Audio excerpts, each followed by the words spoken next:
Let's head to security matters, where concerns over amnesty granted to repentant terrorists in Borno State are escalating following the devastating attack on the military formation and multiple assaults on police stations. The region has been rocked by a series of violent incidents, prompting urgent scrutiny of the effectiveness and implications of the amnesty program. Security analysts and community leaders are voicing apprehensions over the potential misuse of amnesty privileges, with fears that some former militants may be exploiting the system to rejoin terrorist factions or perpetuate further violence.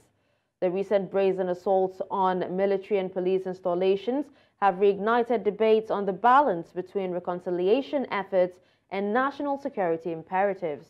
Authorities are under pressure to reassess the vetting and monitoring mechanisms within the Amnesty Initiative to prevent the recurrence of such attacks.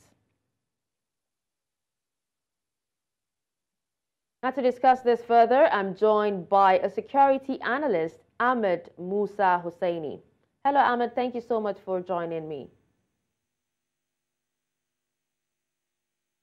Hello, Ahmed. Can you hear me? Yeah, I can hear you. Go ahead. All right, yes, I can hear you now. So, Ahmed, do tell, how is the vetting process, how the vetting process has actually identified genuine repentant militants versus those exploiting the amnesty for nefarious purposes? So actually, the whole program is called de-radicalization, rehabilitation, and reintegration. That's DRR for affected extremists in the northeast region, and usually these guys, they come to surrender to the authorities, and based on international human rights standards, when a militant or extremist surrenders to the authority, then he has the right to be actually be taken into custody, either be prosecuted or de-radicalized. And then, recently, I think, not recently anyway, more like around 2014, there was this effort between, the European Union under their own security assistance in Nigeria to actually to actually engage those, either repentant or surrendered Boko Haram members, where they can be de-radicalized and then rehabilitated and reintegrated back into the society.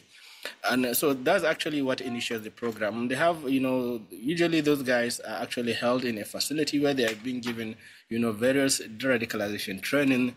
They're also being given some skill acquisition training in order to, Ahmed, now talking about that training, when it all started, some quarters were actually solely against, de-radicalization and also, bringing them back into the society, while some actually say, or they've actually faulted, the timing, 6 months, saying that it's actually too short a time to be able to de-radicalize these terrorists. Now, what steps can authorities take to enhance the monitoring of former militants granted amnesty to prevent further attacks?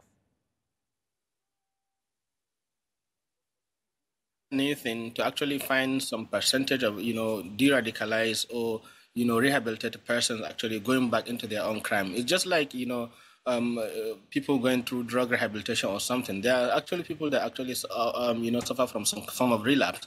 And then secondly, each Boko Haram member has a different or has his own unique motive for joining Boko Haram. To some, it's actually because of the ideology. So some are actually ideologically extreme. Some people are actually soldiers of fortunes because they just join because they lack some jobs. So Boko Haram offers them some form of power, either economically or socially. To some, it's actually some form of revenge, maybe against the state or against the military, maybe for some perceived grievances, maybe against them or their families or their communities. So people have different motives, and I think the main objective of the main target for this de-radicalization and reintegration program is actually to target the soft ones, those that are actually not ideologically motivated, because it is easier to actually de-engage them from extremism and then de-radicalize them and then rehabilitate and reintegrate them back into society.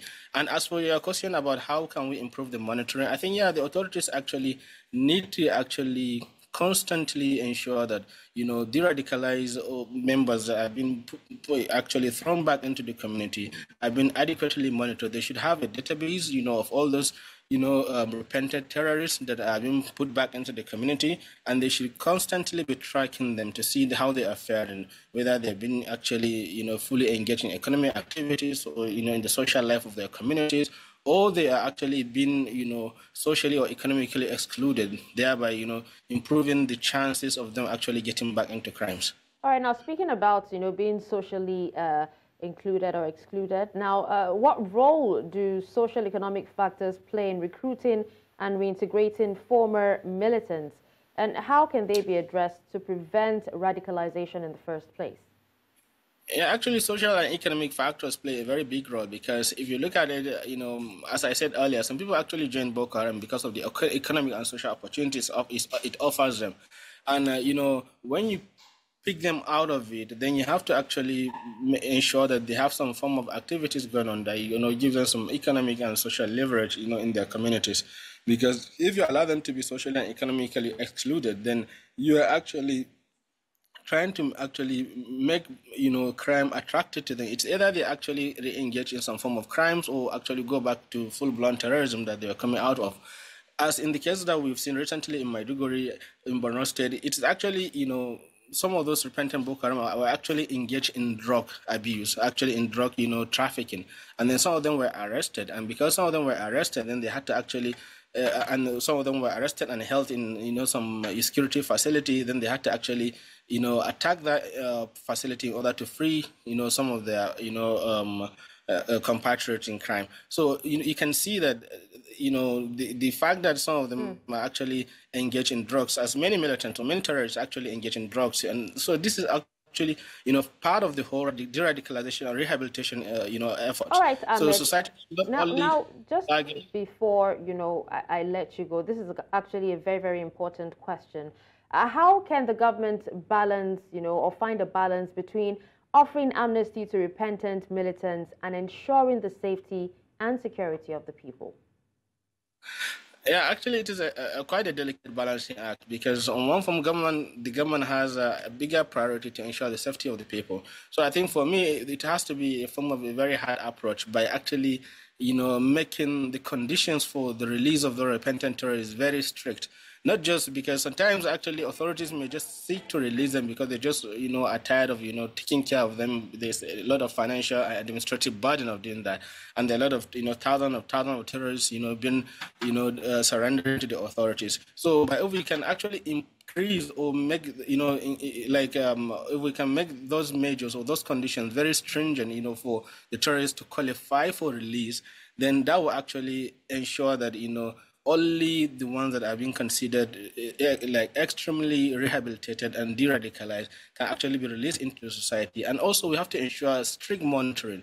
We have to ensure strict monitoring, maintaining a comprehensive database of all those repentant terrorists and where they are, their location, what they are doing, over time to ensure that they are constantly, being engaged economically and socially to prevent, their, going back into terrorism or other criminal activities. All right. Well, thank you so much, Ahmed Musa Husaini, a security analyst, for joining us and speaking to us on this. It's my pleasure. Thank you.